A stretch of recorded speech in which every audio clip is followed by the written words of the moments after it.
Hello दोस्तों, आज हम करेंगे रीजनिंग के महत्वपूर्ण प्रश्न को हल।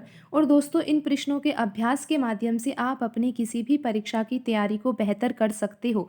आइए दोस्तों, शुरू करते हैं आज का पहला प्रश्न।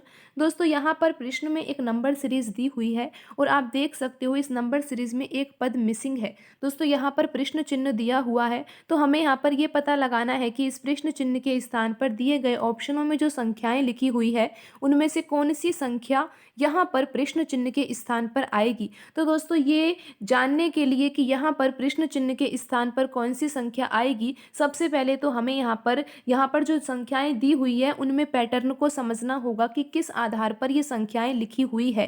दोस्तों, अगर हम यहाँ पर पैटर्न को समझ जाते हैं तो फिर ये पता लगाना कि प्रश्न चिन्ह के स्थान पर कौन सी संख्या आएगी बहुत ही आसान हो जाएगा। आइए दोस्तों, हम इस सीरीज को समझने का प्रयास करते हैं।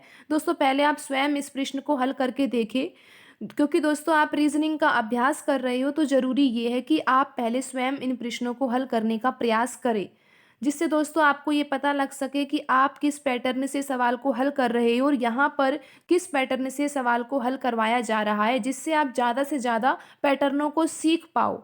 और दोस्तों, यहाँ पर आप देख सकते हो कि पहला नंबर जो लिखा हुआ है वो 121 लिखा हुआ है। दोस्तों, यहाँ पर जो 121 नंबर लिखा हुआ है, इस नंबर के जो अंक है यहाँ पर आप देख सकते हो ये 3 अंकों की संख्या है और वो तीनों अंक कौन कौन से है, 1 है, 2 है और 1 है। दोस्तों, इन तीनों अंकों में ही पैटर्न छुपा हुआ है। बिल्कुल दोस्तों, आप यहाँ पर देख सकते हो पहला अंक और तीसरा अंक को जब जोड़ा जाएगा, 1 और 1 को जोड़ा जाएगा तो हमें यहाँ पर बीच वाला नंबर प्राप्त हो जाएगा। बिल्कुल दोस्तों, आप यहाँ पर देख सकते हो कि पहला अंक और तीसरे अंक को जोड़ने पर बीच वाला अंक प्राप्त हो रहा है। तो दोस्तों, आप आगे भी देख सकते हो कि जो भी संख्याएं लिखी हुई है इस सीरीज में यही पैटर्न फॉलो हो रहा है। दोस्तों, आप यहाँ पर भी देख सकते हो पहला और तीसरा अंक को जोड़ने पर हमें बीच वाला अंक प्राप्त हो रहा है। दोस्तों, उससे अगली संख्या भी आप यहाँ पर देख सकते हो 374 है और 3 और 4 को जोड़ने पर हमें बीच वाला अंक प्राप्त हो रहा है।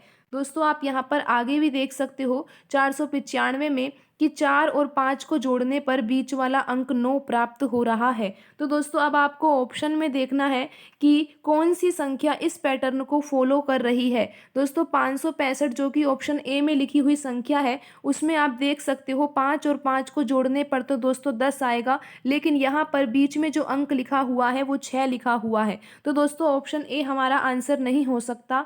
दोस्तों, ऑप्शन बी में लिखी हुई संख्या है 523। और दोस्तों, जब आप यहाँ पर 523 संख्या का पहला अंक और तीसरा अंक जोड़ते हो तो 8 आता है, लेकिन दोस्तों यहाँ पर बीच में जो अंक लिखा हुआ है वो 2 लिखा हुआ है, तो ऑप्शन बी भी हमारा आंसर नहीं हो सकता है। दोस्तों, यहाँ पर आप देख सकते हो पहला अंक जो है वो 5 है और अंतिम अंक जो है वो यहाँ पर 6 है। तो दोस्तों, 5 और 6 को जब आप जोड़ोगे तो आपको यहाँ पर बीच वाली संख्या प्राप्त हो रही है 11। बिल्कुल दोस्तों, ये आपका ऑप्शन सही हो सकता है, लेकिन दोस्तों आप लास्ट वाले ऑप्शन को भी एक बार देख लीजिए, क्योंकि यहाँ पर दोस्तों लिखा हुआ है 5 और अंतिम अंक जो है वो 2 है। तो दोस्तों, 5 और 2 को जोड़ने पर तो 7 आएगा, लेकिन यहाँ पर बीच में 10 लिखा हुआ है, तो ये भी हमारा आंसर नहीं हो सकता है। तो दोस्तों, यहाँ पर आपका जो आंसर होगा वो होगा 5116। क्यों दोस्तों? क्योंकि पहला अंक 5 है और अंतिम अंक 6 है, और जब पहला अंक और अंतिम अंक को जोड़ा जाता है तो बीच में लिखी हुई संख्या हमें 11 ही प्राप्त हो रही है। दोस्तों, आप यहाँ पर देख सकते हो सीरीज में भी यही पैटर्न फॉलो हो रहा था कि जब हम पहला अंक और अंतिम अंक को जोड़ रहे थे तो हमें बीच वाला अंक प्राप्त हो रहा था। तो दोस्तों, यहाँ पर जो हमारा आंसर होगा वो ऑप्शन सी में लिखी संख्या 5116 होगा। दोस्तों, आज की वीडियो में इतना ही। मिलते हैं अगली वीडियो में नए सवालों के साथ। धन्यवाद दोस्तों।